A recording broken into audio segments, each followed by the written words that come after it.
Good morning. Welcome everyone to this meeting of the General Purposes Committee. Thank you for your patience. We did have to delay for a few minutes as we weren't quorate, but now we are. Welcome to members of the public who may be watching us on YouTube. So I'm going to item 1, which is the minutes, to confirm the minutes of the meeting held on the 12th of January on pages 5 to 7 of your agenda pack. If you have any questions about the restricted minutes from this meeting, which are on pages 25 to 31 of the agenda, we will have to go below the line to discuss those. But all in favour of the minutes as a true recording?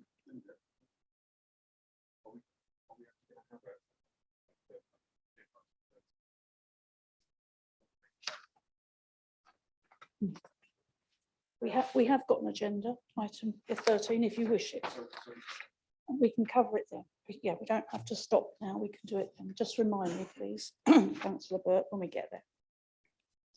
So that was all in favour, Ruth. Thank you.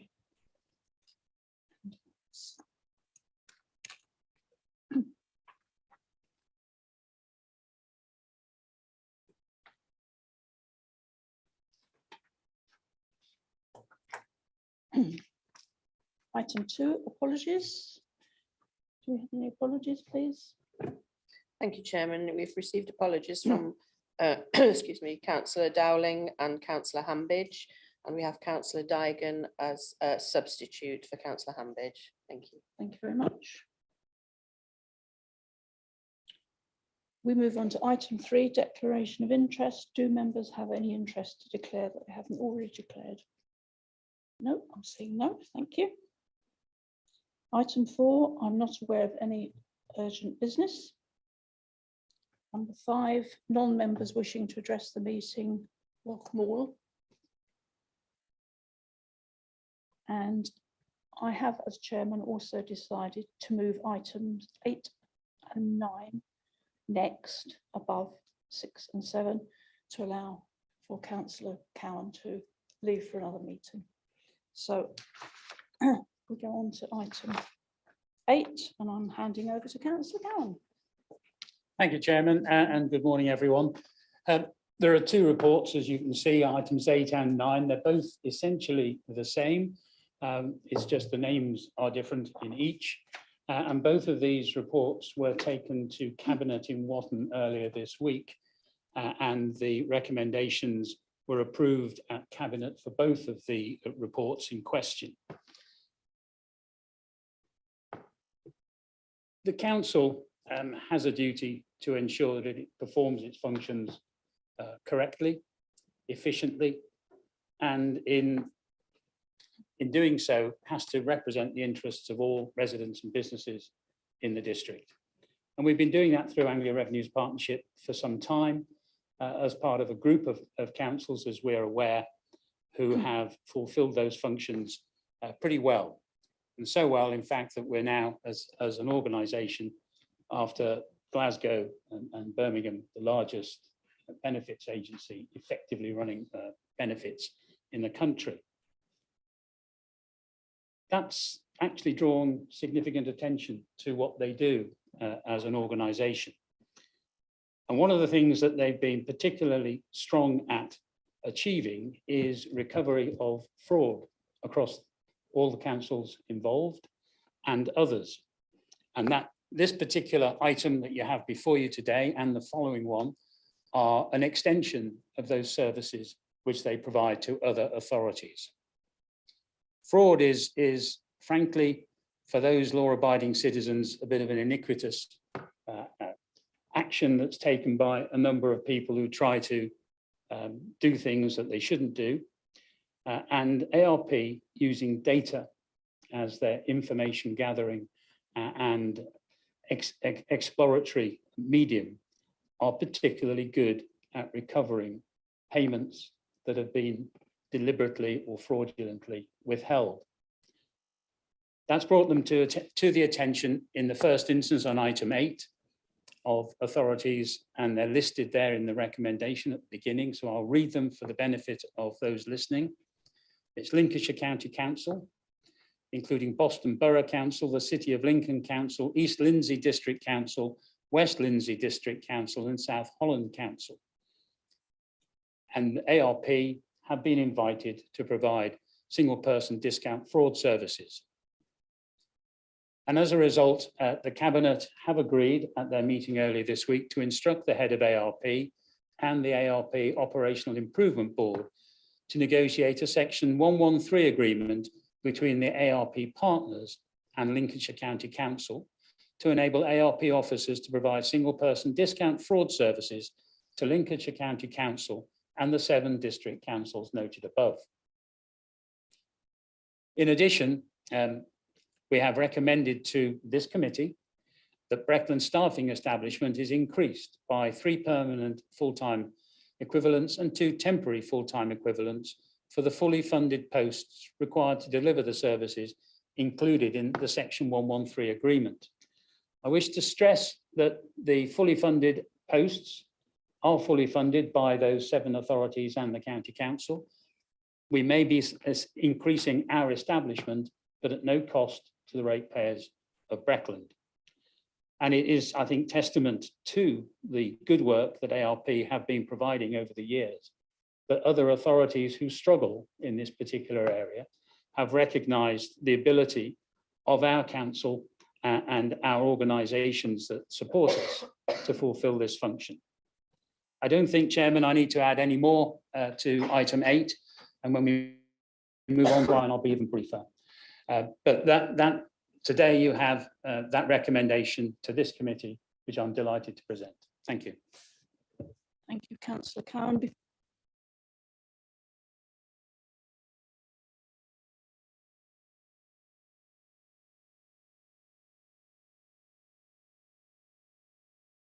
Well, I think it's more of actually a comment or a praise of ARP. I think perhaps only Linda M there, I don't think any officers were here back 20 years ago when, to be honest, Breckland's benefit system was a total embarrassment. I can't remember, I think it was the housing benefits had to be done, I think, in 20 days. We were sort of 130, 140, and I can remember at various meetings for about 2 years, you had this number going down slowly. Then there were obviously, I presume, Fendel and District Council must have had the same problem.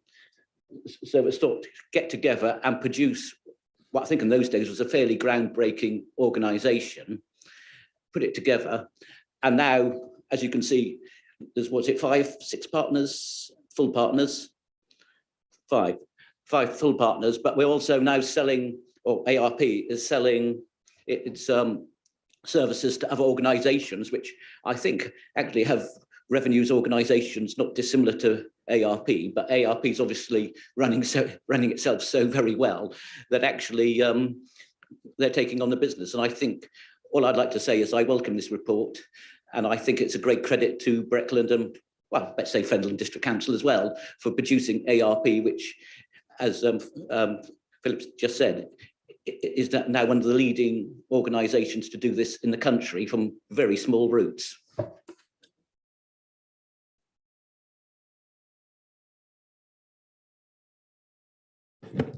So, yes, your historical knowledge is always very welcome. Thank you very much. Councillor Ashby. Thank you, Chair. Just with regards to 1.5, just further clarification on the timescales for understanding as to whether to extend those 2-year, 2-post contracts. This is a prudent way of looking ahead, to be honest. We don't anticipate, and I shouldn't think the head of ARP anticipates this contract disappearing in a puff of smoke. But in order to be prudent, and that's precisely why this has been worded in this way, we're not overburdening the staffing requirement with permanent staff, which may, and I stress may, not be needed in the fullness of time. But it's entirely probable, I would imagine, that these staff will continue as the fraud service continues. And of course, there may well be other authorities, and in question item 9 on the agenda brings other authorities into this realm as well. So I don't think it's something which is going to fall flat on its face, far from it. It will wash its face and actually be beneficial, not just to obviously our ability as a council to operate, but to the other councils in order to generate the returns to them, which are currently falling by the wayside. Thank you.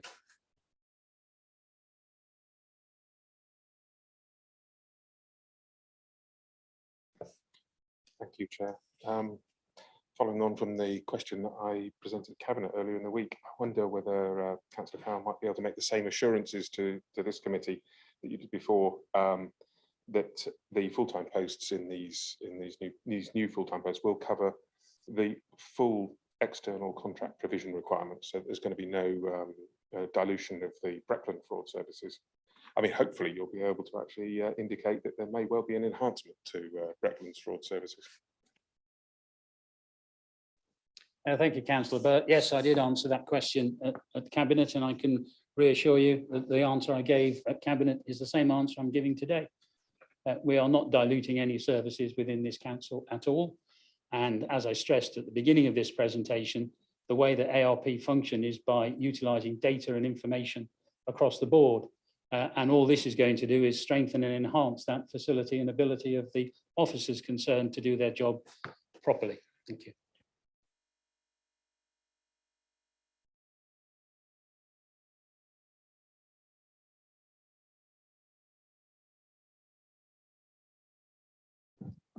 So used to it being on automatically and then it doesn't. Thank you. The recommendation is as written in your pack. We have a seconder for it.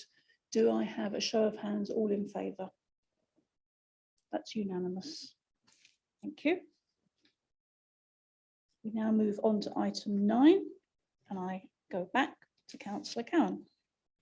Thank you, Chairman. The reason we're taking these as separate items is because they both require Council's agreement to the Section 113 agreement. In this case, the recommendation is slightly different because it reflects a different authority, in fact, different authorities. It's Broadland District Council and South Norfolk District Council. So the recommendation is as follows, and this is what Cabinet agreed. Cabinet approve entering into a Section 113 agreement with Broadland District Council and South Norfolk District Council for ARP to provide fraud services. There is a subtle difference in this and the previous one. The previous one referred to single person discount. This refers to fraud services full stop, which is wider in its encompassing. And similarly, the Cabinet instruct the head of ARP and the ARP Operational Improvement Board to negotiate a Section 113 agreement between the ARP partners and Broadland District Council and South Norfolk District Council to enable ARP officers to provide fraud services to the councils. And then similarly, a recommendation to your committee that Breckland staffing establishment is increased by 2 permanent full-time equivalents for the fully funded posts required to deliver the service included in the Section 113 agreement, Chairman. And I think I'll probably leave it at that. Thank you. Thank you, Councillor Cowan. Before I go to questions, do I have a seconder? Thank you. And now I open the floor to questions from the committee first. I see none from the floor. I see none. So you have the recommendation as written in front of you in your agenda pack. We have a seconder. May I have a show of hands, all in favour? And that's unanimous. Thank you very much. Thank you, Chairman. With your indulgence, I will now depart from my other meeting. Thank you. Thank you for coming.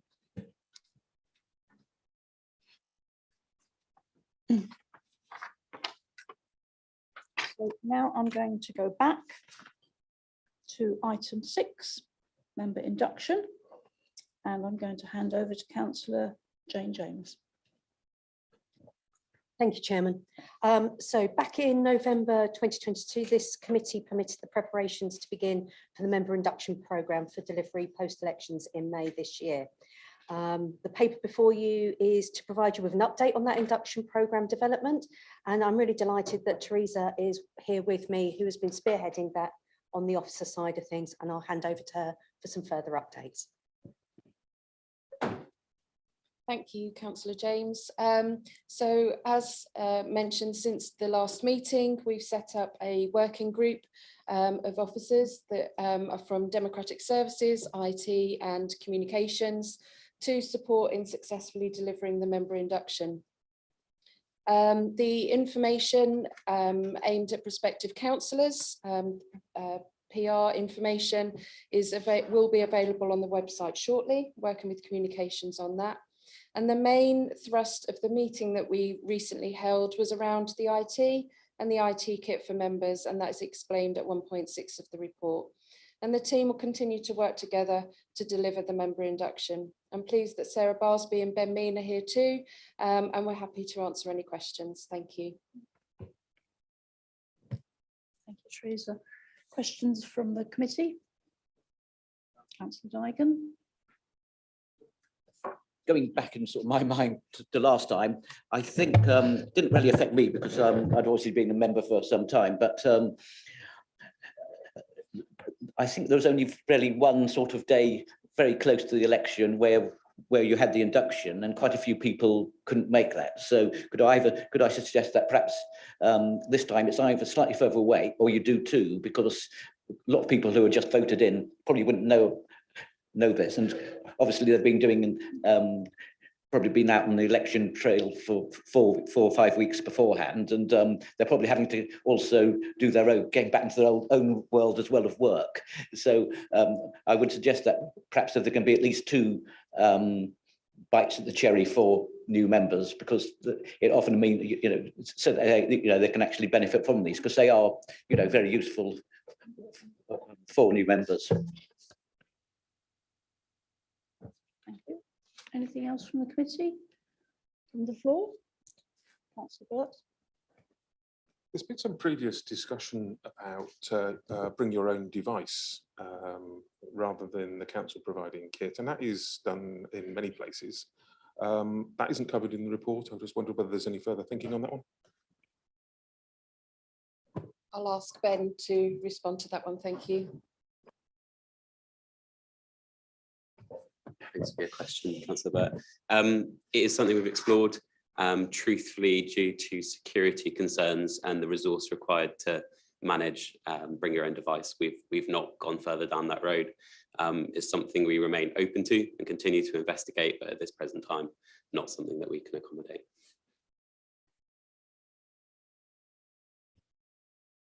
Thank you. Do you want to follow that up? No. To be perfectly fair, and members are very much involved in this, when there is a consideration of new kit or different ways, we are consulted. And I remember, Philip probably will remember,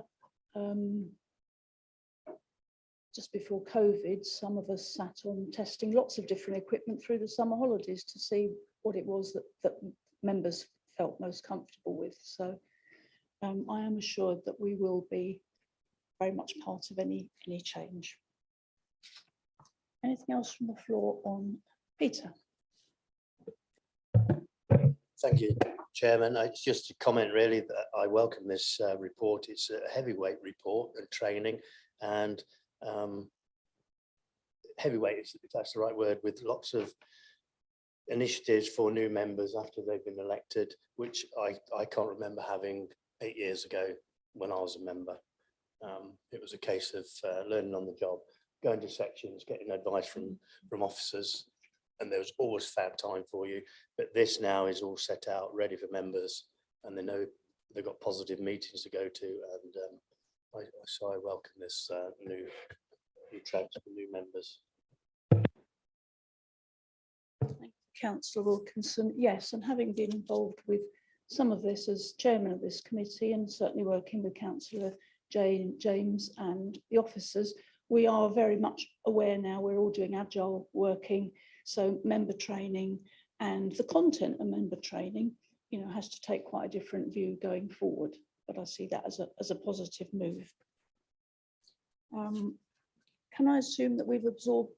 Sorry, Linda. I'm thinking about what Councillor Digan said, the timing of the first training session and how it is run. There's no way of asking every candidate what they'd like, and you wouldn't get a very conclusive answer if you did. But I wonder whether it might be worth circulating an email to the people who were new 4 years ago and saying, what would work best for you? Did you get to the first session? Did you need a second session? Would it have been easier to have an evening session or 2 evening sessions or something else rather than what was offered to you then? I don't know whether this has already been done. I haven't seen anything, but then 4 years ago I wasn't new. But I think it is crucial that people are able to get to their training. Thank you very much. Councillor Jan. Thank you, Chairman.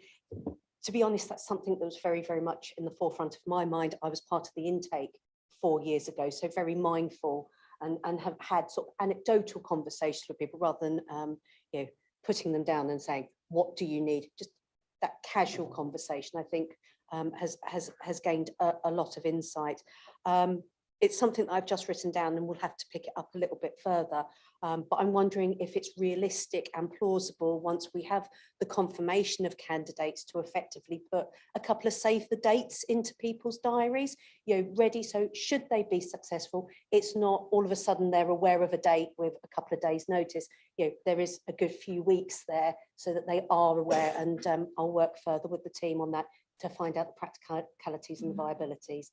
But obviously, should anybody have any feedback on their induction processes, whether it was 4 years ago, I'm mindful that we've had some new members in recent months, or even 8, 12 years ago, please do feel free to feed them back into the process. Thank you.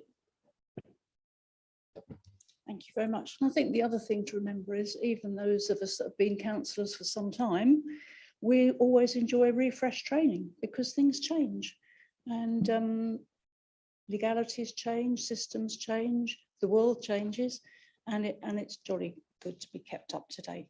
But we'll make sure that happens. Councillor Daigan. Just on that, Madam Chairman, I think that is very, very important because there's nothing worse than councillors who think they know everything. And of course, as you say, things do change greatly over time. And so I think actually there might even be a case for having a special session for old councillors, reminding them what's new since they came along, because as I say, there's a lot of things which change, and often older councillors think they know everything and